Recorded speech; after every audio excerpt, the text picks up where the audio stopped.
everybody. I'm Arshiya Lal, and I am Director of Corporate Development at Circ. We are a textile-to-textile recycling company, and together we have figured out the way to protect the planet from the cost of clothing. Today, we're going to look at opportunities and growth of the recycled fibers market. So we're going to start off a little bit with why are recycled fibers so important? What is driving their increased demand?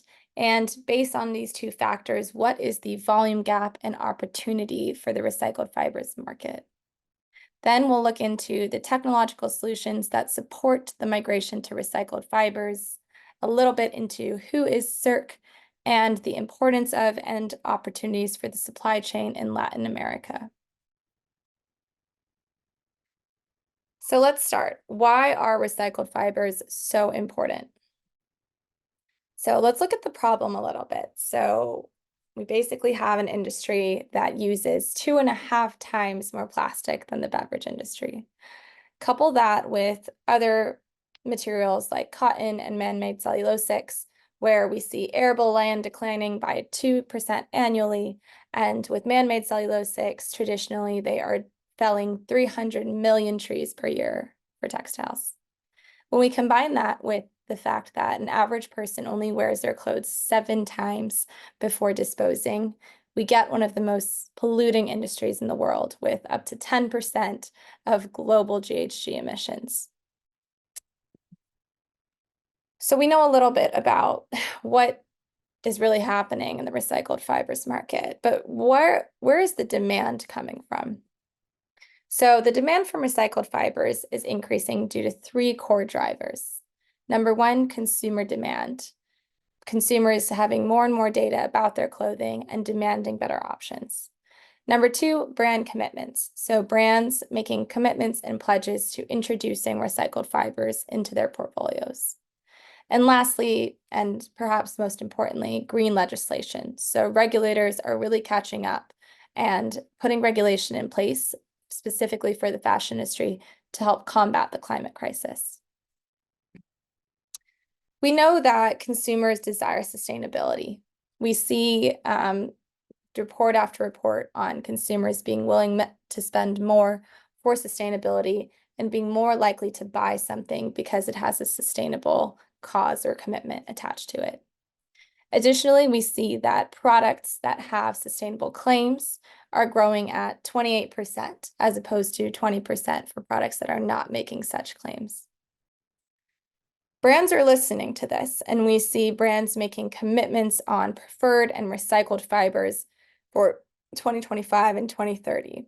We see H&M with 100% recycled or other sustainably sourced material claims, Target, again, with 100% recycled claims, North Face, Ralph Lauren, Inditex, and this list goes on and on. But these brands are making commitments to source preferred fibers and recycled being a big chunk of that by 2030 and 2025.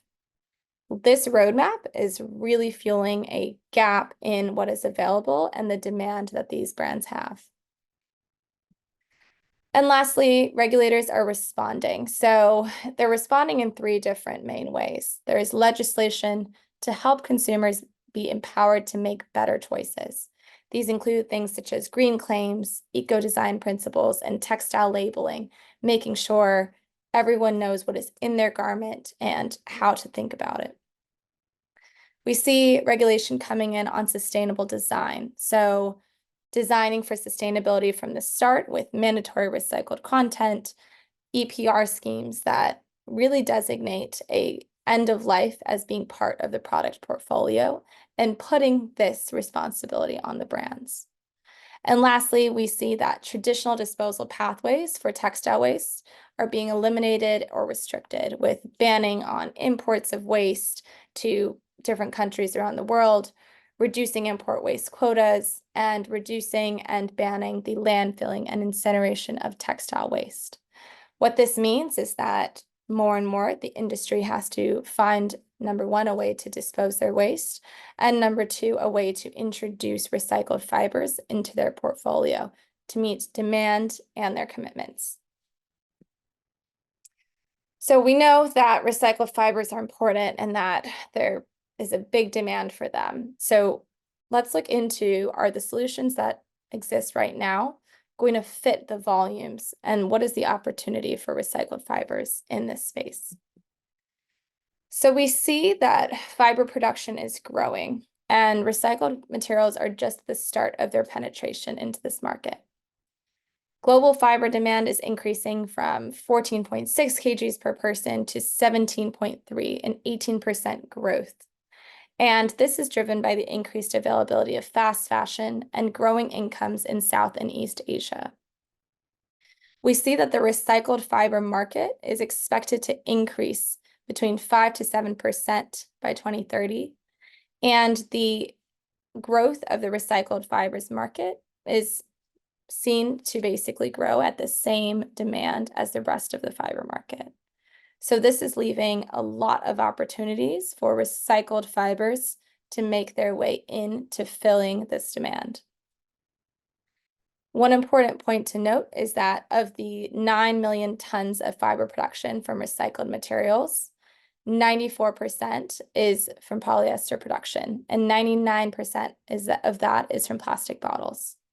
As we start to see banning on plastic bottles being used for textile waste, this is going to result in a huge gap in the market for polyester coming from textile to textile waste.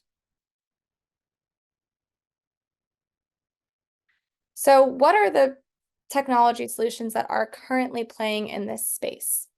The recycling technologies are broken up into two main verticals, so mechanical recycling and chemical recycling. Mechanical recycling is typically thought of a process that uses physical processing, such as shredding, cutting down a material to recycle the target material, and can also be thought of as downcycling or high-value recycling. This can be done for bio-based, natural, and synthetic materials and result in new yarns, new fibers, new fabric. One of the most traditional ways to think about mechanical recycling is cutting down, chopping up cotton waste, and respinning it into new material to make recycled cotton. Mechanical recycling has quite a mature industry and has been around for a very long time. But one of the limitations is that because generally you are chopping down and breaking down the material and then remaking it, there may be differences in the quality from the original material. Chemical recycling is a little bit newer into this fold, and this is using chemicals as solvents, reactants, or catalysts to separate and recycle the target material. This is also very high value recycling and can be done with cellulosic and synthetic polymers. Generally, chemical recycling is breaking down a material from its form back into its original building blocks and building it back up. Because of the fact that you're taking it down and building it back up, we see an opportunity for really high quality materials. There's really a chance to provide like for like materials with chemical recycling methods. So who is Circ and where do we play in this space? Let's talk a little bit about our technology. So Circ is core IP is on the separation and recycling of polycotton blends into new man-made cellulosic products and polyester.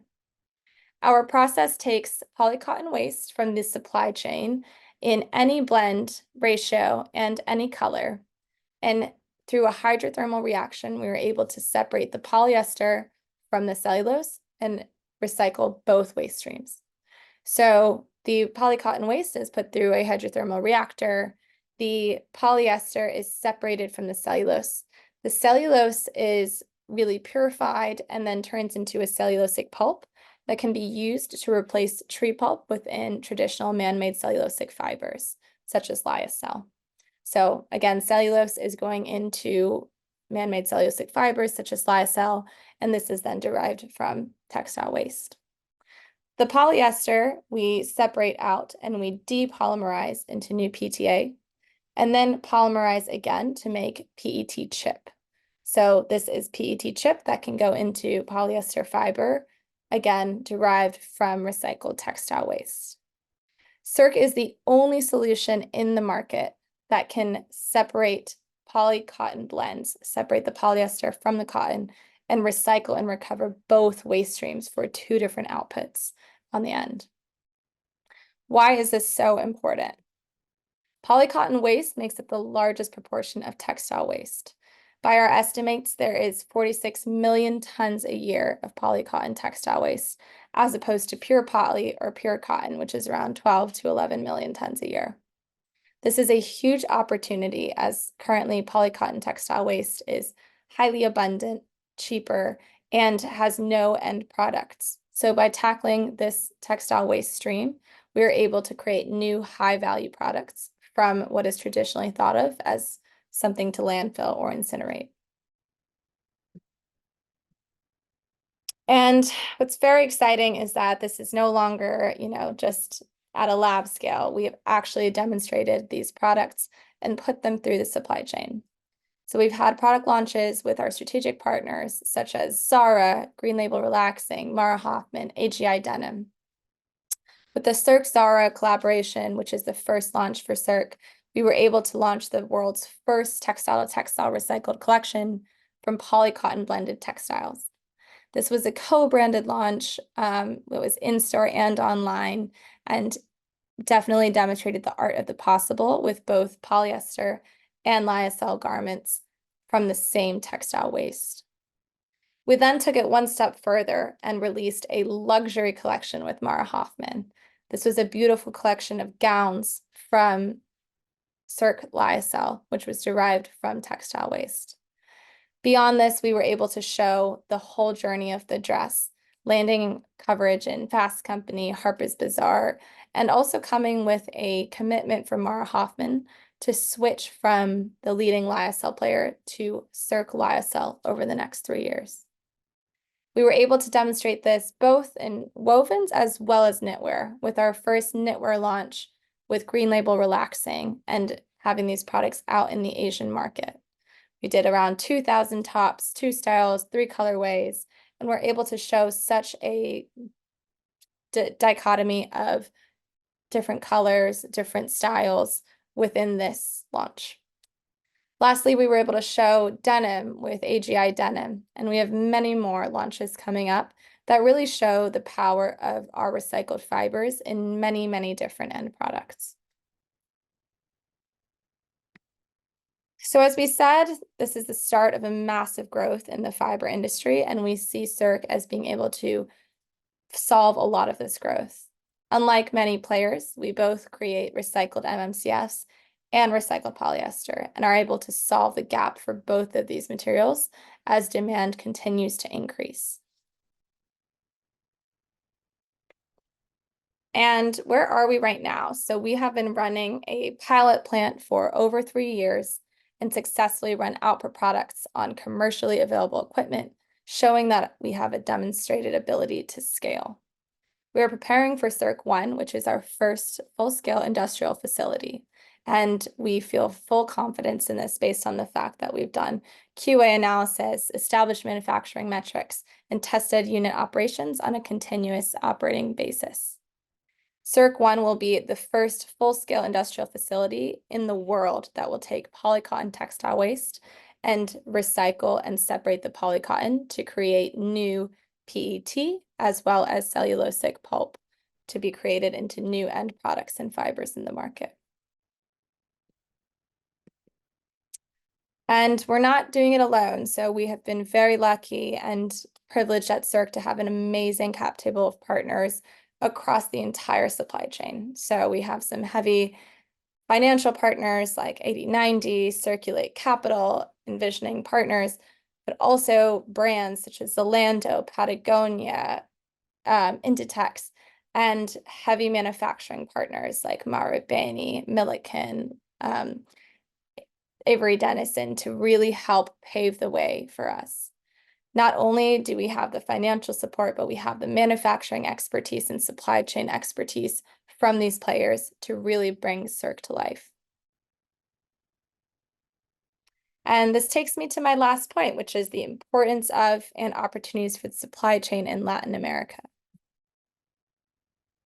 We know that the supply chain is really the bulk of where materials come to life. So at the end of the day, Circ is able to recycle textile waste and come out with raw materials such as cellulosic pulp and PTA. But the supply chain is really who brings these raw materials into fiber and fabric and into the market.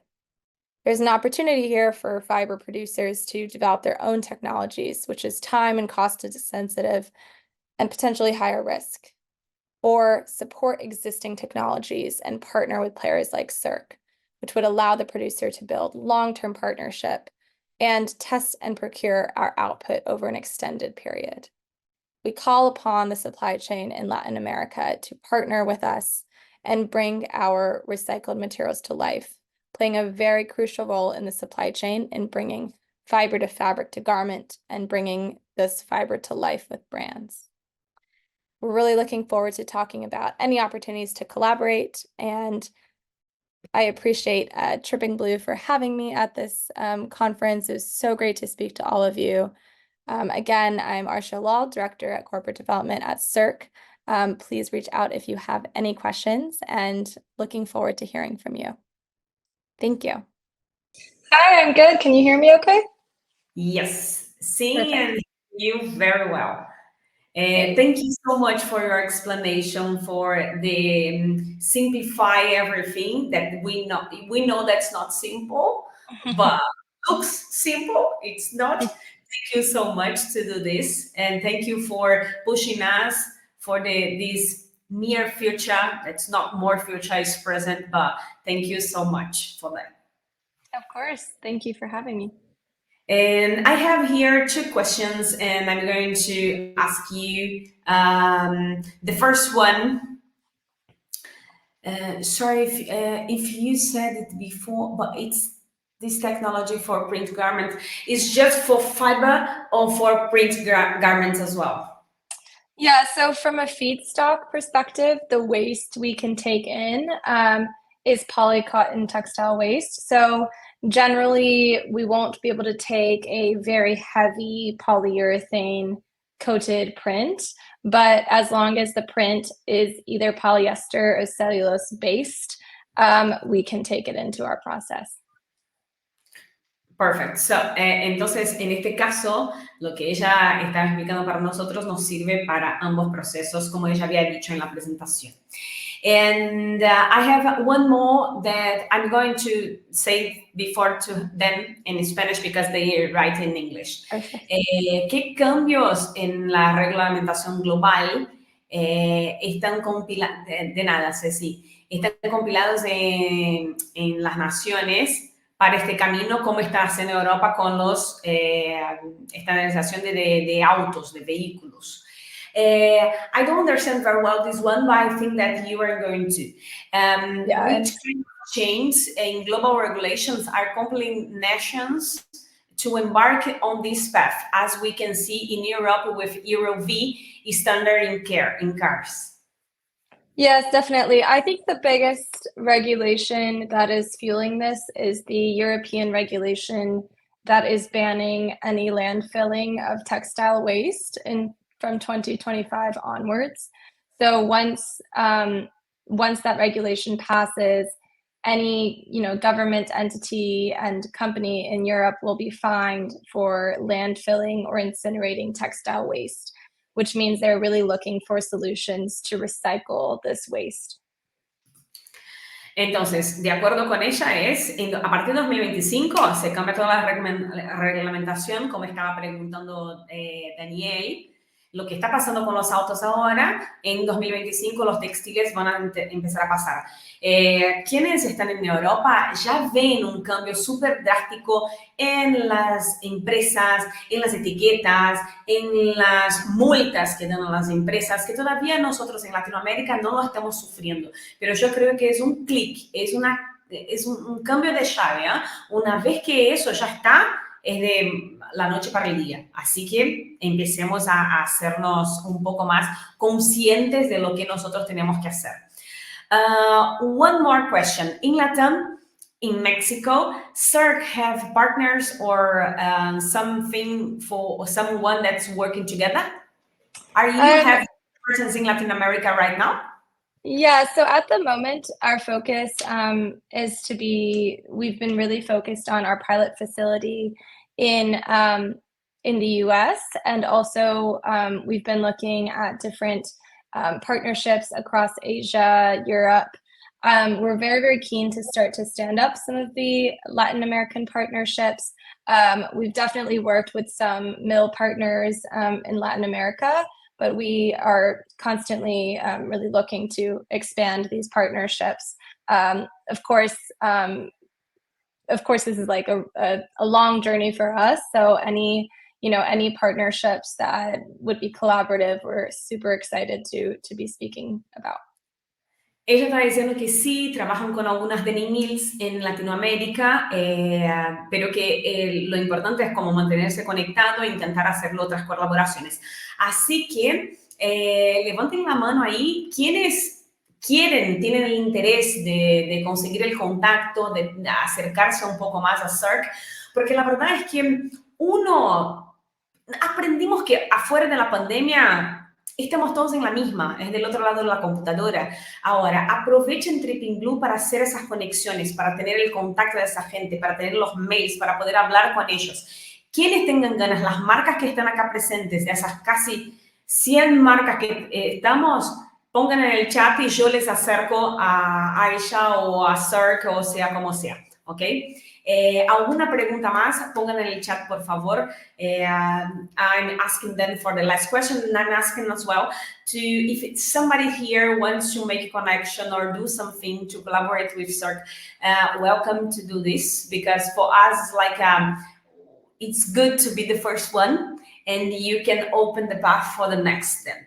So thank you, Arshiya, so much for your participation, Circ participation, for the Circ existation, because this is the thing. When I saw you and the Denim Future exhibition in the Muse Fabrica, for me was my shit up project, because all the time we talk about, oh, why polyester, oh, we hate polyester, people that work with, but the consumer is still using. And so how you can make the solution, because you cannot take off just because we don't like it. We have to think about, we have to live together, and how you can do this in the positive way. Circ Discover, and thank you so much for that. Thank you. Thank you. Thank you.